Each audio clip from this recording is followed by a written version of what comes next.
Hey everybody, welcome back for another video. Today we're going to be talking about hidden things, and we're going to focus on two subjects. The first is going to be something that was actually really rediscovered in the 1980s, and the second thing we're going to talk about is something quite literally hidden within the walls and cavities of buildings, basically. So should be interesting. So let's get into it. Now, our first topic is actually going to relate to window leads and the 1700s, and what secret can window leads reveal? When you look at these older windows, primarily from the 16 and 1700s, a lot of them, the glass was actually held in place by these strips of lead, actually. And these strips of lead can be found at a lot of archaeological sites. And when they do find them, a lot of times they're burnt and melted. But the idea is that you have these small H-shaped lead strips known as turned lead, and the glass fits in between this H shape. But they found something interesting marked in the H-shaped lead strips. They found the names of people and dates. And again, this was largely rediscovered in the 1980s. But the gift that keeps giving, Jamestown, historic Jamestown, charred remains of church believed to have been burned down during Bacon's rebellion in 1676. So they found this burnt layer, and within that burnt layer, they found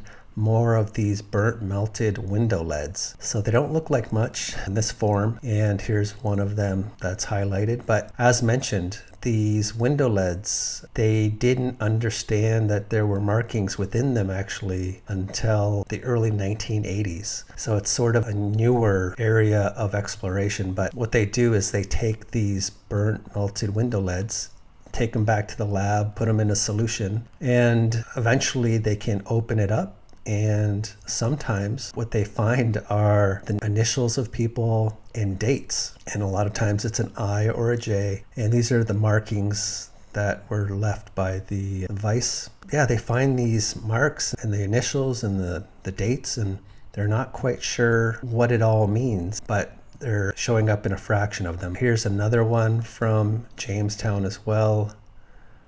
And you have what looks like an I-693, I believe. So just an interesting phenomenon. And again, I think there's been a major destruction that took out what we would call colonial period, the early colonial period, an early industrial period. There was this event, and it's not in our history books, but here's the vice that may have been able to make those H-shaped window leads. But you can go to other sites like historic St. Mary's City in Maryland, and they've been uncovering a lot of these windows and these leads as well there, and window pieces being uncovered in a large feature in the backyard of St. John's. The pit was filled around 1690, and here's where St. Mary's City is in Maryland, and I believe St. Mary's City acted as the capital of Maryland colony for 61 years until 1695. So not that long ago, but as what seems to happen to a lot of these colonial period sites, St. Mary's City slowly fell to ruin.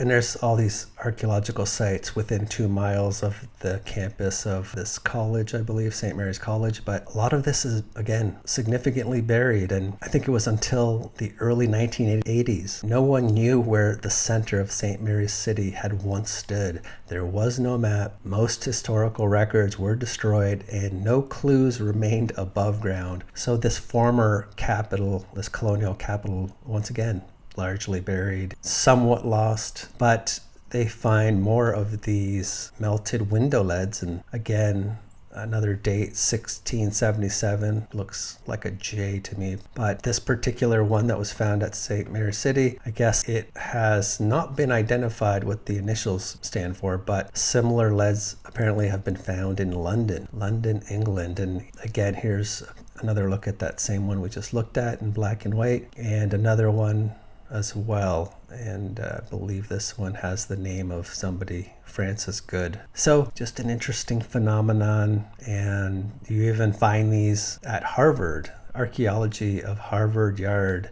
They found more of these window leads. And I think there's one more thing I want to mention, but before I mention it, there's still a lot of debate about ultimately what this means, despite the great increase in the number of known marks within these window leads, there is still little understanding of what they represent and how they can be used in analysis. So I thought that was interesting. And the types of windows that used to have these window leads were referred to as casement windows. And those types of windows decreased in popularity during the 18th century, replaced by sash windows. So you have this transition to a different type of window, and that's about all I have to say on that particular topic. But just to frame it again, I think looking at a lot of these colonial sites like Charleston, once again, was a walled city. We're told it was intentionally buried. I think it was buried during this event. And then what gets built on top are the Greco-Roman styled architecture. But I think that a lot of things got buried and burnt and melted. I think these window leads speak to that. So that is the first subject I wanted to hit on. The second one is hidden apparel.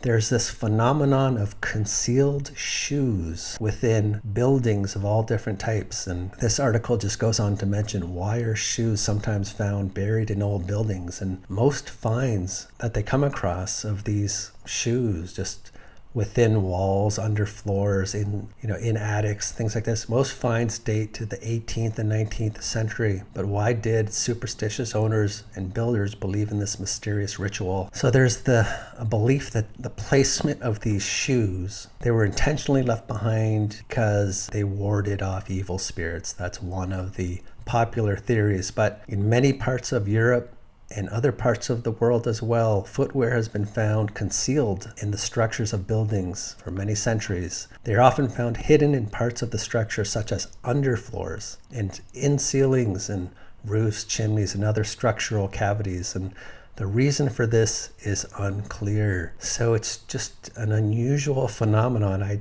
had never heard of this one in particular, and I just thought it was interesting. I wanted to relay it to you guys. But yeah, as to why the custom began and continued for hundreds of years remains unsolved. So I'm not sure I even agree that that's what's going on. They were used to ward off evil.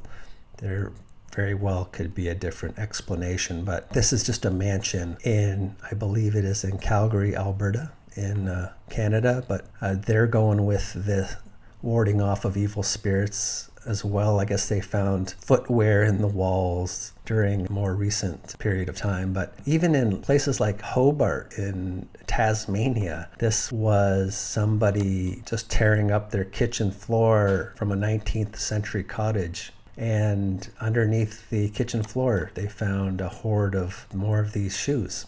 And sometimes there's other artifacts as well, but just really unusual. And I guess this is a postcard from England in 1909. And there's even museums that have databases where they get so many reports of these shoes being found within walls, under floors, and they've started a database and they're tracking different places in England and Scotland, it looks like, for occurrences within these areas. So it's just a really weird phenomenon, and as I mentioned, other artifacts are sometimes found as well. So not just shoes, but shoes are sort of the oddity. Yeah, I think that's about all I got for you today. I just wanted to hit on a couple of these subjects, and I do want to give a big shout out to my channel members. Thank you for all your help and support, as well as my patrons. Really appreciate you guys, and really thank you for all of your help and support. So thanks again.